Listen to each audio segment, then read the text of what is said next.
If you enjoy the stories, be sure to hit that thumbs up button for the video. And if you would like, feel free to leave me a comment down below letting me know how you're doing today. And of course, thank you.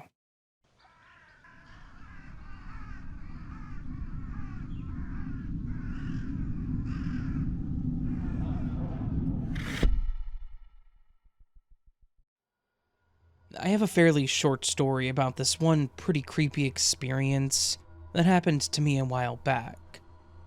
I don't remember when exactly it was, but it was in 2022. That much I know.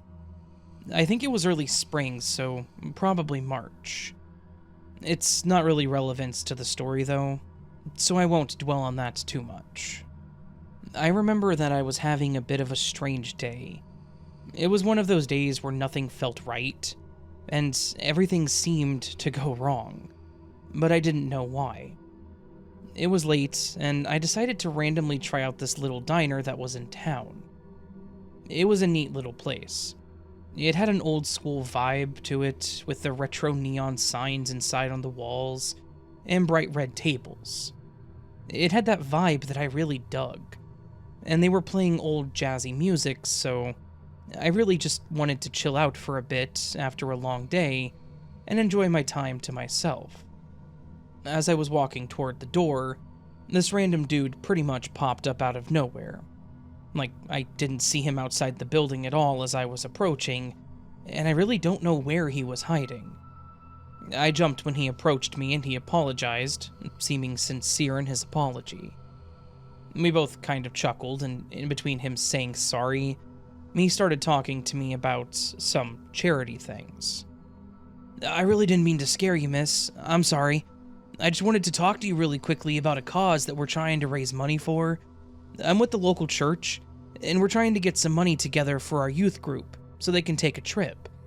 We're wanting to get up to South Dakota so they can see Rushmore and the Crazy Horse Memorial, and just enjoy the beauty that is the Dakotas." At first, I was quick to brush him off, but when he mentioned the youth group and wanting to go see Rushmore, it got my attention. I was raised in Fargo, so I loved the Dakotas. As he was giving his speech, however, another guy walked up behind him. Big guy, very bouncer-like. And while he was intimidating, he was also holding a clipboard, so I just assumed that he was also with the church. He finished his whole speech, and I then asked how I could help out. He lit up and mentioned that they could take cash or a check, or they could give me a card for their website to send money over PayPal. I should have walked away, but I figured that I had $10 to spare, so I grabbed my wallet, pulled out a 10, and then handed it to him. And then the second man started to speak up. "If you could also, please put your name on this list, with your phone number and the amount that you're donating. It's for tax purposes. We have to fill this out to show that it was a donation and that you're a real person." That sounded legit, so I grabbed the clipboard and started to put down my information, and stopped where it said address. I asked if I needed to write down my address, and the bigger guy smirked and said, "Oh, well, I mean, I want you to." I looked up at him for a moment, because he wanted me to? He caught on and immediately shrunk, saying, "I mean, they ask for it, but it's not necessary. Just your phone number." I put in the info, not adding my address, handed him the cash and the clipboard. The first guy then thanked me.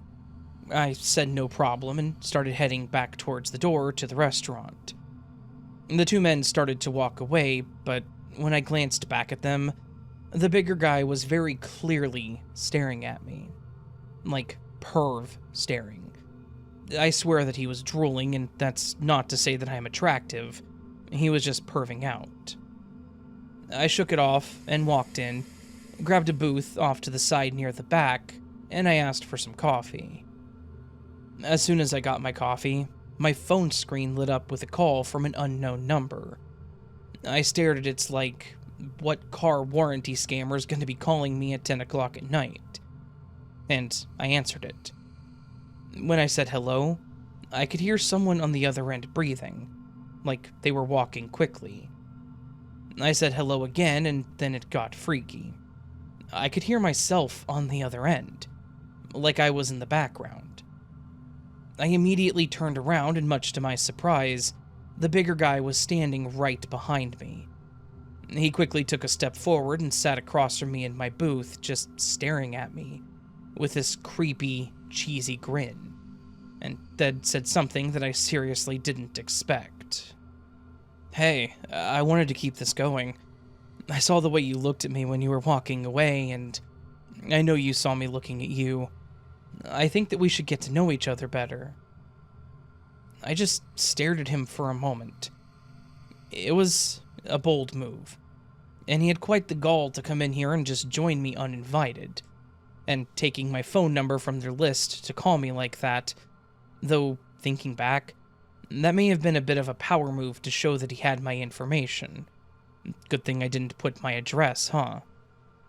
I then told him in no uncertain terms that I had a boyfriend, though I didn't at that time, and that I was not interested. Then he dropped a bomb on me. "That's okay. I'm not really here to give you an option. I think you just need to go ahead and get up and come with me."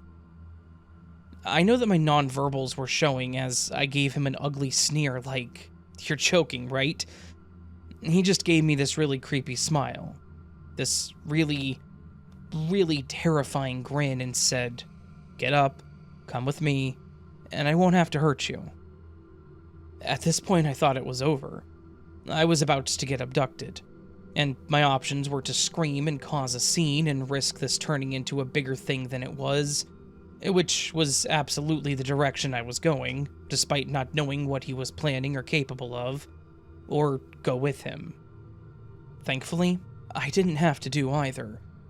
I was about to start yelling that he needed to leave, when the waitress that had taken my order came over and very loudly said, "Oh my goodness, girl, I haven't seen you in such a long time."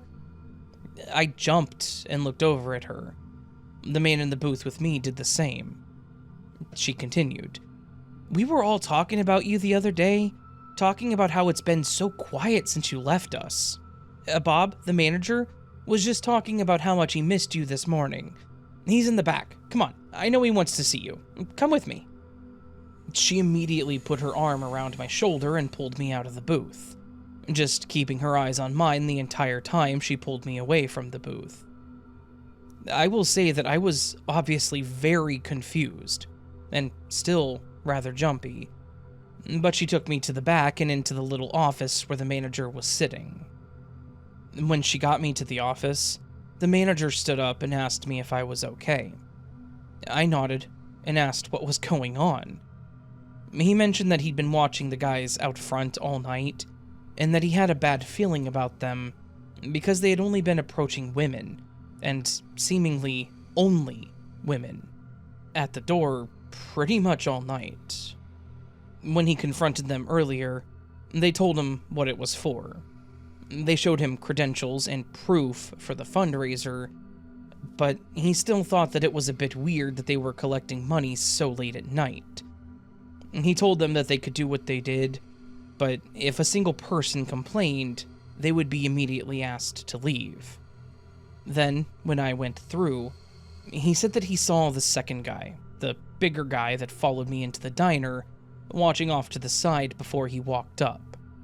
Then, when I entered the diner, the first guy seemed ready to head off, but the second guy sort of waved him away, and then slowly followed me into the diner, but then just sort of lingered near the door, watching me. And then, when he walked up and sat in the booth, he said that my face went completely pale, and he knew right then that there was an issue. He was talking with my waitress, asking if I'd mentioned the guy joining me, and when she said no, that I was alone, he worked out that she'd go out and pretend that I was a former employee to get me back here. He then mentioned that the police had already been called, and asked that I waited in the back while they sorted it out. I did. I sat back there with the waitress, stressing out, probably crying the whole time. She was hugging me, telling me that I was safe. When the cops showed up, the guy had left, obviously, but they asked me some questions about what he'd said, what they approached me about out front, and so on. I told them what he'd said in the booth, how he had basically threatened me, saying that I was going to go with him. They got the camera footage from the diner of the guy and the vehicle that he'd come in, and they also got information about the church the guys worked for. After the cops left, the manager asked me if I could call someone to make sure that I made it home safely, because he didn't want me leaving alone just in case. I called my brother, and I told him about the whole situation, and he immediately came to follow me home. I cannot express how thankful I am for that manager, and that he was attentive and that the waitress was good at acting, because she was super convincing. He could have looked the other way and thought, that's none of my business. He could have just ignored the whole thing. But because he was attentive and intuitive, he knew something was going on, and he made sure that nothing happened to me. I did make it home fine, and I never saw those guys again, and I have no idea if the cops were able to do anything about it. I also ended up making that diner a regular hangout spot for me, though I made sure to never go alone after that night.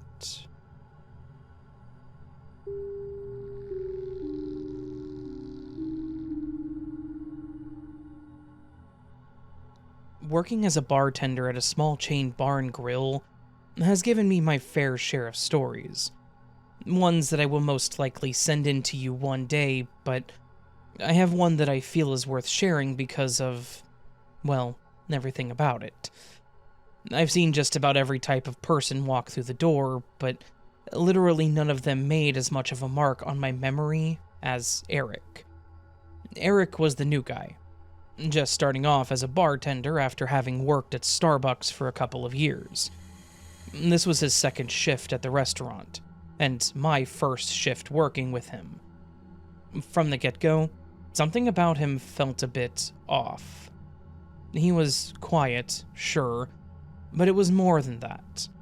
There was a certain tension, like he was always on edge. That evening started off as every other. The bar filled up, the energy of the room grew. As we got busier, I had to tell Eric to start taking over some smaller tasks, and to let me know if he got any complicated drink orders. That was until a certain regular customer came in that was known to be a bit extra. He usually got a bit rowdy, he was usually irate over nothing in particular, and he was just kind of an a-hole. That night he was particularly abrasive, hurling his demands and complaints to the point that it was honestly getting on my nerves. I was used to handling difficult customers, though, so I approached him, trying to defuse the situation. I tried to talk the guy down, tell him that if he had any issues that I could help him, or if that wasn't enough, I would go get the manager. He then said something to the effect of, "Well, I wouldn't have any issues if this new guy you're working with wasn't such a..." I'm not going to include the last two words. The first one was a slur for someone who is mentally handicapped, and the second was a slur based on the fact that Eric was Hispanic. You can piece it together from that. I tried to interject and tell the man to leave, but before I could get a word in, I watched as Eric's face twisted into one of pure rage. He grabbed a glass bottle from the shelf behind us, smashed it against the counter, and pointed the jagged edge towards the now sober and stunned customer, shouting, "Say it again. If you really feel that way, then say it again. Come on, own it. Say what you think of me one more time." The entire restaurant just kind of froze and watched as Eric held the glass, and the customer just stared at him with his eyes wide and his mouth open. Then, instinct kicked in, and I rushed over to grab Eric to try to calm him down. After a few seconds, Eric nodded and handed me the bottle, ending the standoff with, "Seems you don't have the stones to really say what you think, huh?" And the customer didn't wait for anything else to be said, as he jumped up and stumbled away from the bar. I want to add that I could tell that this man had visibly peed his pants. And I'm adding this because, while Eric's reaction was definitely more violent than what would be appropriate, I didn't feel bad for that customer at all. His racist and demeaning remark were just disgusting. And he was always like that, so it was almost satisfying to see him get put in his place. Obviously, Eric was let go on the spot, and the police did get involved. They took Eric in, and they asked us a bunch of questions. I told them that the man was provoking Eric, and that while he overreacted, the other man was not innocent. This night really showed me that there are some people that you just shouldn't mess with. That some people carry more rage inside them than what is obvious. And I really hope that Eric didn't get too much trouble for what happened. That customer, who, like I mentioned, was a regular, never came back to the bar. The restaurant also tightened their hiring process a bit, and we all had to take a class on de-escalation and how to handle rude customers.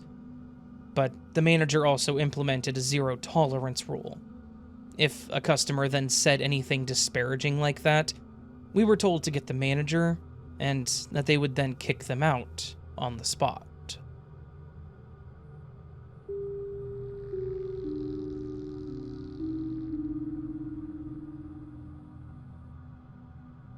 I used to work at a certain 24-hour diner that serves waffles. The house of waffles, if you will. And honestly, it was probably one of the best jobs that I've ever had. I worked the night shift, and the manager on that shift was super laid back. And as long as we kept the line clean and the customers happy, we were pretty well allowed to do whatever we wanted, within reason. On the night where this happened, it was a rather busy and stressful night, which did happen from time to time. I had just come off of my shift, so it was around 3 o'clock in the morning, I believe, and after having served about 150 waffles, I was pretty well ready to get home and go to bed. The employee parking lot was a small, cramped space off to the back of the diner. It was large enough for only a few cars, and if you worked a full shift, you usually had to park in the front of the building. I had gotten one of the closer spots in the back lot. It was a bit tucked off at the side, and a bit darker than the rest of the lot, but it felt secure enough. Plus, it was the employee lot, so it was surely safer than being out in the main lot with everyone else, right? Yeah, that was the night that I learned that that was completely wrong. As I approached my car, keys in hand, ready to hit the unlock button, hop in, and head home, I noticed something odd. There was another car that was haphazardly parked in the employee lot. Like they weren't parked in the lot, but off to the side and behind another person's car. I paused and sort of stared at it for a moment, thinking that it was strange. As I was staring at it, I heard the engine turn over and the headlights kicked on. I just kind of thought that it was someone doing something they probably shouldn't have been, and they saw me and realized that they weren't as hidden as they thought. I shrugged it off, thinking they would just go ahead and leave, and kept on towards my car. As I got to my car, I reached my hand in my pocket to grab my phone, only to realize I didn't have it. I had accidentally left it inside. I huffed a bit at my stupidity, shut my door, and started back towards the back entrance of the restaurant. As I was walking back, out of the corner of my eye, I noticed a man getting out of the car that was now sitting there idling. I only saw him out of the corner of my eye, but I knew that he was there, and I knew that he was walking toward me, and I was now extremely nervous. I picked up my pace, but the man started shouting for me to hold on and that he wanted to talk to me. He was, unfortunately, faster than I was, and he caught up to me, grabbing my arm. As he grabbed me, I started to scream, and I reached out and banged on the back door as hard as I could, trying to pull away from his grip. I kept screaming and trying to hit or kick the door to get anyone's attention. He kept pulling me away from the door, and I was near certain that this was the end for me. This guy was going to get me in his car and drive off. Thankfully, that is not what happened, and me banging on the door was enough to catch the attention of our cook. To describe our cook is to describe the most intimidating man I have ever seen. Though, knowing him, I know that he's also the most kind-hearted giant ever. Andre was a 6.5-foot tall man that had to be almost 300 pounds. And while Andre had a bit of fat on him from eating the food at our diner, he also liked to hit the weights.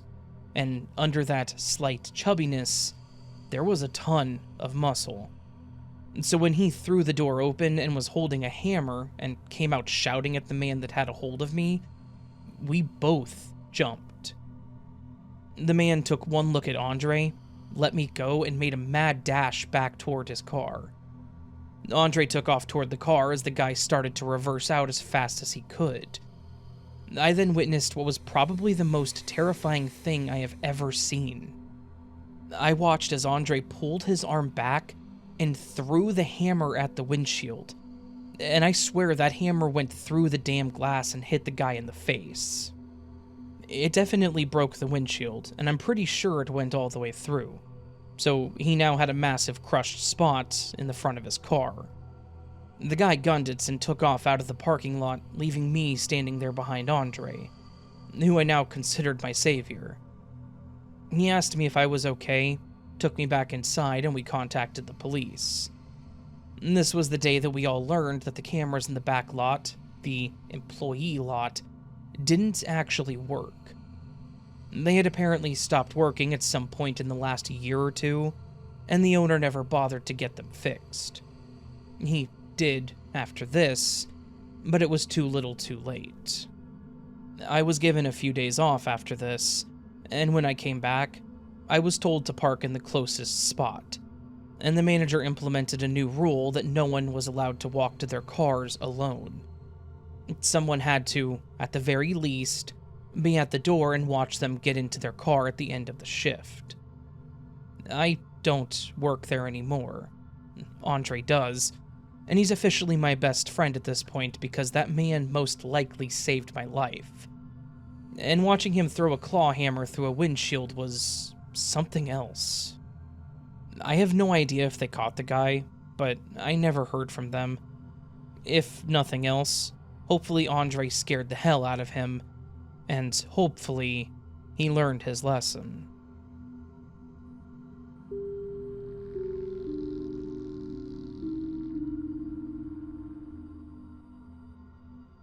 I work at an average Americanized Italian restaurant as a waitress.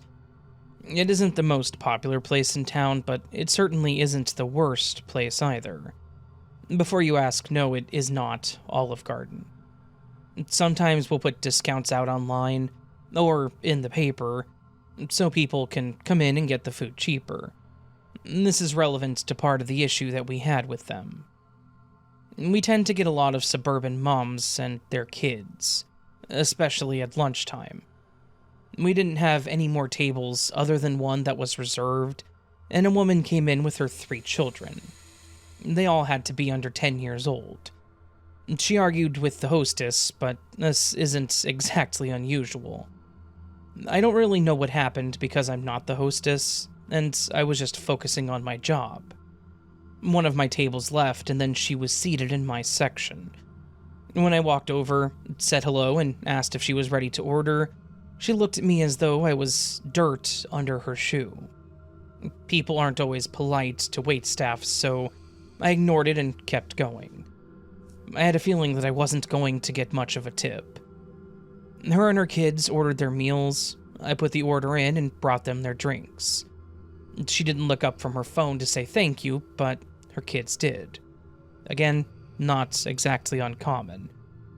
I told them that their food would be done soon, left and went to deal with some other tables.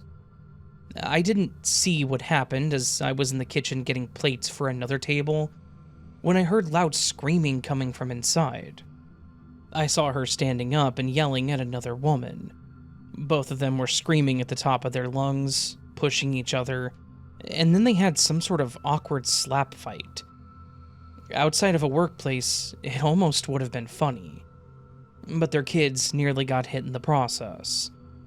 I put the plates down and went to try to get to the bottom of what was going on.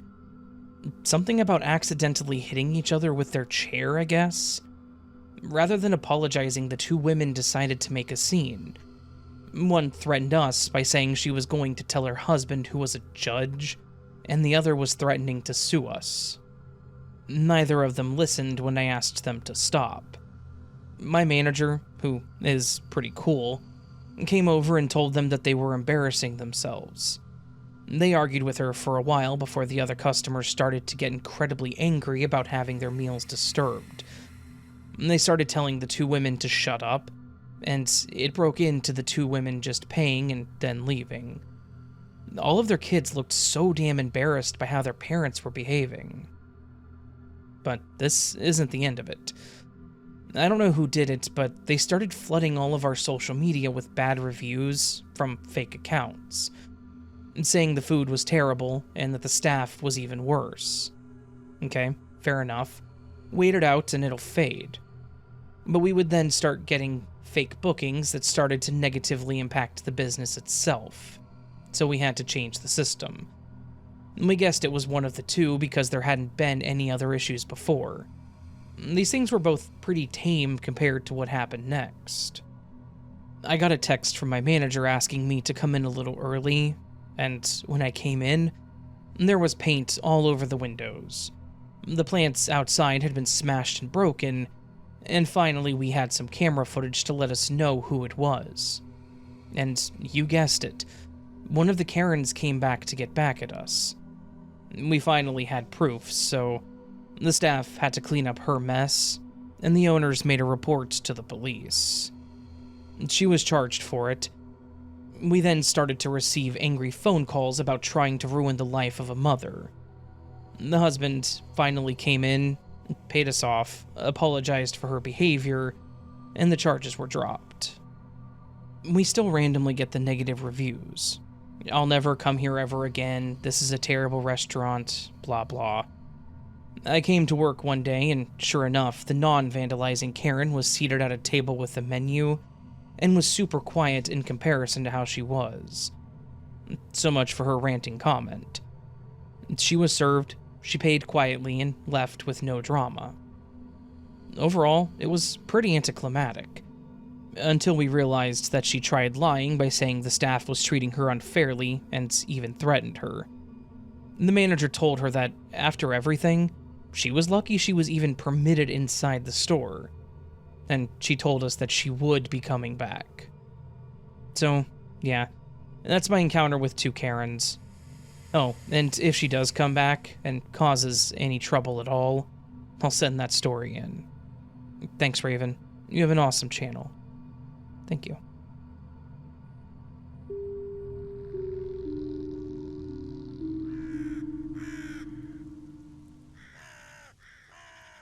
So that, my friends, was some true scary restaurant stories.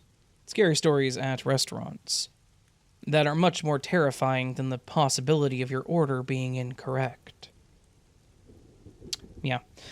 I've thankfully never experienced anything terrifying at a restaurant beyond my order being incorrect. And then having to ask the waiter or waitress about it. The confrontation sucks. I don't like confrontation with people. I know things have been incorrect for me before in the past, or things have been forgotten, and I just let it go. Because that's who I am. Yeah. Anyways, some good restaurant stories, as always. Some stories about restaurants that were, like I said, creepy, scary, and Karen-y, I guess, for the last one. Though they did some property damage, too, and destruction, so definitely still creepy on that one, because they could have done worse, I'm trying to say. All that said, friends, if you enjoyed the stories, please do hit that thumbs up button. If you're new to the channel and liked what you heard, consider subscribing. You can also leave me a comment, letting me know your thoughts and how you're doing down below. How you're enjoying the stories so far on this, the 8th of March. We're 1, 2, 3, 4, 5, 6, 7 videos into the month, so we're pushing harder in March. We are. Promise you that. And of course, if you have a story you want to share with the channel, go to astheravendreams.com and click the button to do so. You can also join Patreon membership, where you get early access to content like this, and other things depending on what you sign up for and how you sign up. And all that said, friends, hope you're having a wonderful week so far. Happy Friday. Hope I do see you again here very soon. But of course, until then, remember you are loved. Remember you are valid. You are important. You are the best you that you can be. Don't forget it. Don't let anyone tell you otherwise. And until next time, my friends, much love and sleep well.